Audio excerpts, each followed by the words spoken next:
Hello well-wishers and welcome to my channel Aspiring Minds. In today's video, we are going to discuss the poem The Flea written by John Donne. So grab your virtual seats and let's begin.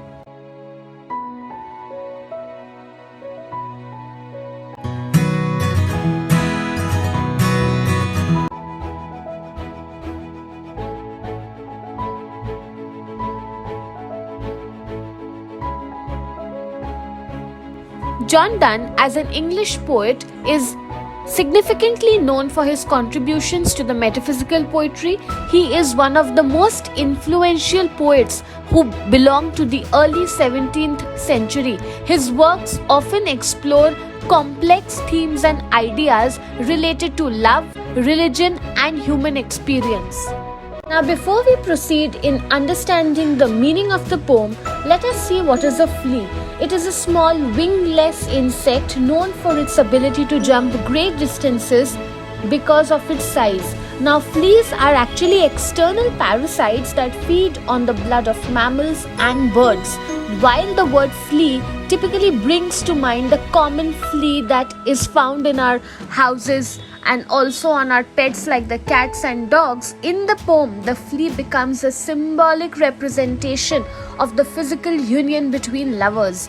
Donne uses the image of the flea to explore the themes of love, intimacy, and the mingling of the two individuals into one, drawing attention to how the small and seemingly insignificant aspects of relationships actually hold great importance.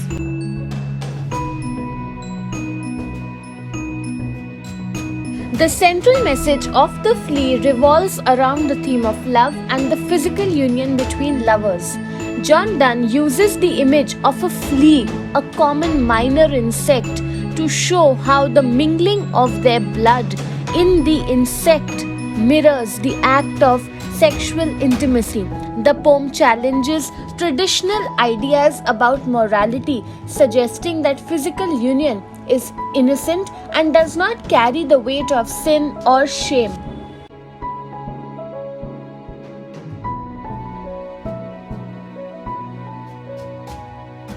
Stanza 1. See how the poet says, "Mark this but flee, and mark in this how little that which thou deniest me is.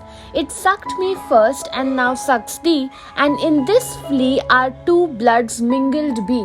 Thou knowest that this cannot be said a sin, nor shame, nor loss of maidenhead, yet this enjoys before it woo, and pampered swells with one blood made of two, and this, alas, is more than we would do."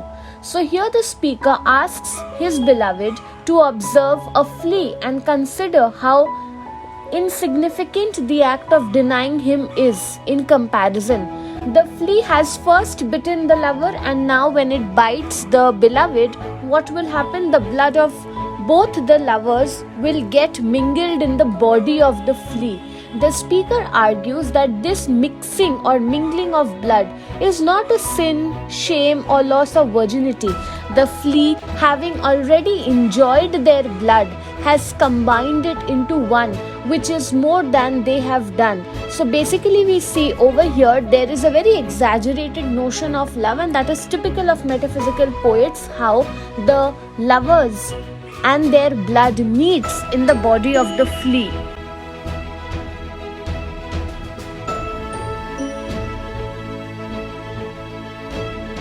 Stanza 2. Oh stay, 3 lives in one flea spare, where we almost, nay more than married are. This flea is you and I, and this our marriage bed, and marriage temple is.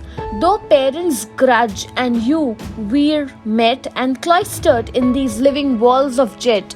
Though views make you apt to kill me, let not to that self-murder added be, and sacrilege 3 sins in killing 3. Let's see what he's saying. So the speaker over here is requesting his beloved to spare the life of the flea. Don't kill it, as it now represents 3 lives which are intertwined. That is, the life of the speaker, the beloved, and the flea are all there together in the body of the flea. So the flea over here symbolizes the union of the lovers, which is a kind of a metaphorical marriage that is happening. And not just that, it is the bed and temple. Despite parental disapproval and the constraints of the society, the speaker warns against killing the flea. He does not want the lover to kill the flea, saying that if the beloved kills the flea, it will be as if she is taking away the life of 3 people at once. It will be a murder. It will be a murder of oneself and also a sacrilege.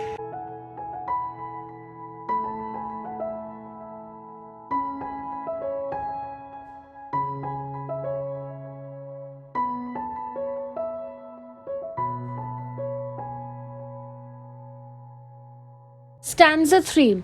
Cruel and sudden hast thou since purpled thy nail in blood of innocence?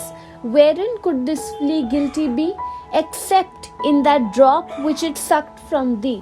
Yet thou triumphest and sayest that thou findest not thyself, nor me the weaker now. 'Tis true then, learn how false fears be. Just so much honor when thou yieldest to me will waste as this flea's death took life from thee. So here the speaker accuses the beloved of being extremely cruel by killing the flea suddenly.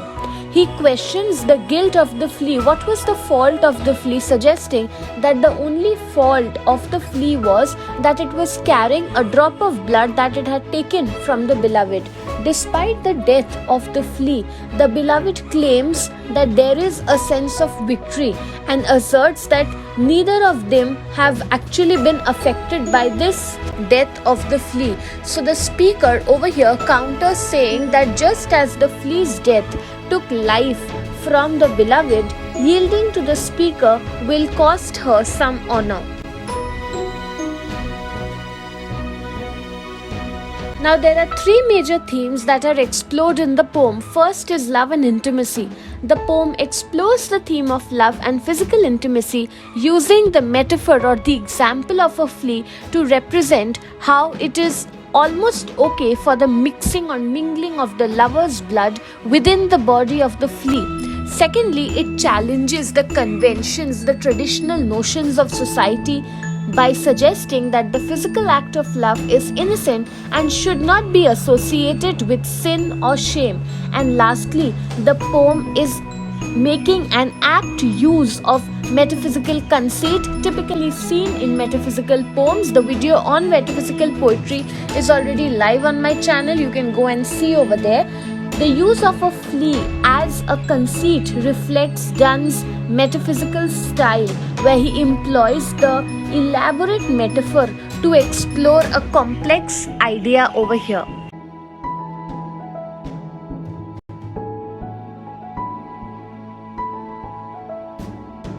So that's it from this video. I hope you liked it. Do hit the like button, subscribe to my channel for more such future updates. Thank you for watching.